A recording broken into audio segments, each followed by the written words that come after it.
I'm sorry about this one. This story came to me in a dream, and I couldn't get it out of my head. So here we go. Hi, I grew up on a farm.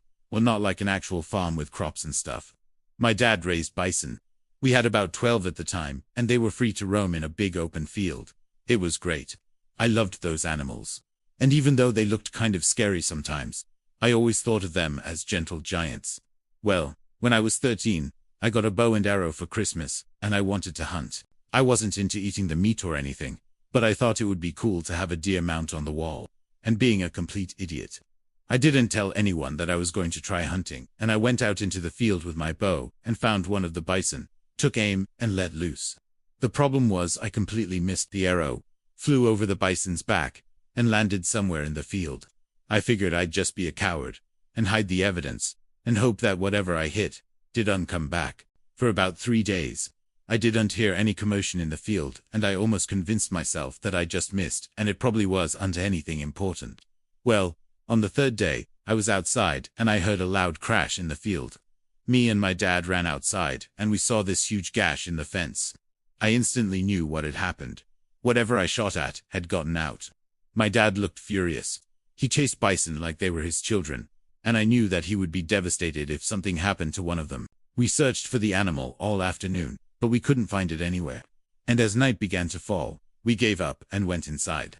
Well, that night at dinner, my dad was unusually quiet, and my mom was too, which meant that they were probably plotting something against me, which I deserved. I couldn't eat my food, so I went out to the trash cans to throw it away.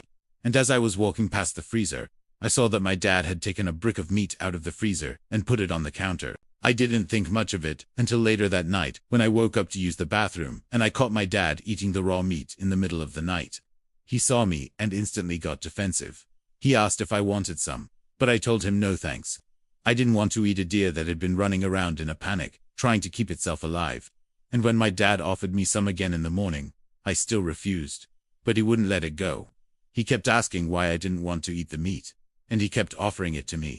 I finally snapped at him and told him to leave me alone. I was furious that he wouldn't respect my wishes. He just kept offering me more and more of this disgusting meat.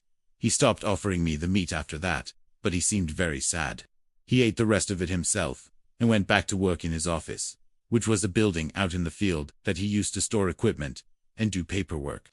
I didn't think anything of it until later that week, when he started coming out of his office looking weird. He would look at me and smile this big goofy smile, but then he would quickly become serious when I smiled back, and he started talking to me like I was a little kid, even though I was 13. When my mom cooked dinner, he would tell her how great the food smelled before he even walked into the room, and he was always complimenting her and acting super nice, way nicer than usual. He never yelled at us or tried to teach me how to shoot a gun, which is what he usually did. It was honestly weird. And even though it was nice for him to be happy and stuff, it was just really uncomfortable having him act like this around me. And my mom was acting weird too. She was really nice to me. Way too nice. Well, one day my dad asked me if I would go with him out to the field to check on some equipment. I agreed, and we got into the truck and drove out there. Well, as soon as we got out of the truck, my dad's demeanor changed. He became serious and started looking around like he was expecting an attack. He grabbed a stick and started walking through the field while I trailed behind him. He suddenly stopped and dropped to his knees and started digging in the dirt. He pulled out the arrow I had shot and showed it to me. I felt sick to my stomach. I didn't know what he was going to say, but I knew that I was in trouble. He stood up and looked at me with these cold, dead eyes and said, "You have to understand something." I could tell by the look on his face that he wasn't talking about the whole deer situation. He was talking about something else. Something much worse. Then he did the most terrifying thing he could possibly do. He started to laugh. He laughed and laughed and laughed. And it wasn't even a nice, hearty laugh. It was a horrible, chilling, crazy laugh. And when he finally stopped laughing, he looked me in the eyes and said, "You don't know who you're messing with, kiddo."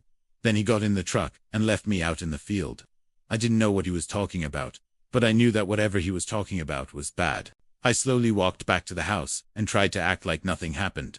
But my parents were acting so weird that it was impossible. My dad was still overly nice, and my mom was still overly sweet. They both acted like everything was fine, but I knew it wasn't. Their behavior made it clear that whatever my dad ate had done something to him. Whatever it was had changed him somehow. He continued to act like this for months, always nice and always smiling.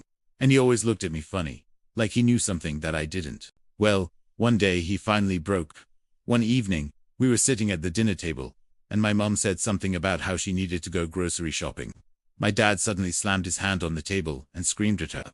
He had been silent up until that point, but when he screamed at my mom, it was like a dam broke, and all of the crazy just poured out.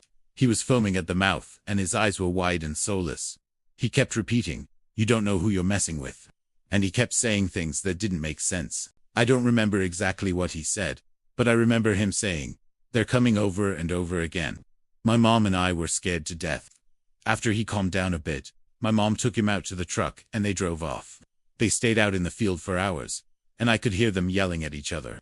When they finally came back in, my dad was completely normal again. He acted like the craziest part of his personality hadn't just broken free in front of me. He acted like it never happened. My mom was crying, and she said that she and my dad had a fight, but it was obvious that she was hiding something. She went to bed early that night, and when I went to bed, I woke up in the middle of the night and went to the bathroom. And when I turned on the light, I saw my dad standing in the doorway. He was smiling his goofy smile, and he said, "Want some venison?" Then he walked away without waiting for an answer. I never saw him again. In the morning, my mom was crying. She told me that my dad went out into the field and didn't come back. I knew he didn't mean to, but he left me alone in that house. When I went outside to look for him, I saw a huge mess in the dirt. It was clear that something heavy had been dragged across the ground, and there was blood everywhere. I told my mom that I found the mess in the dirt, and she screamed. I tried to comfort her, but she pushed me away. She was clearly terrified, and when the sun began to set, she told me that I had to pack a bag, and we were going to go stay at a hotel. She drove us to town, and we haven't been back since. Me and my mom are doing okay. She doesn't act as nice as she did before. I guess all that nice stuff was just because she was worried about me. But sometimes when I close my eyes, I can see my dad standing in the doorway with his crazy smile, holding out that piece of meat. And when I was writing this, I swear that I could smell the blood from the mess in the dirt. It has been years since this happened, but it feels like yesterday. And even though I'm an adult now, I am still afraid to go back home.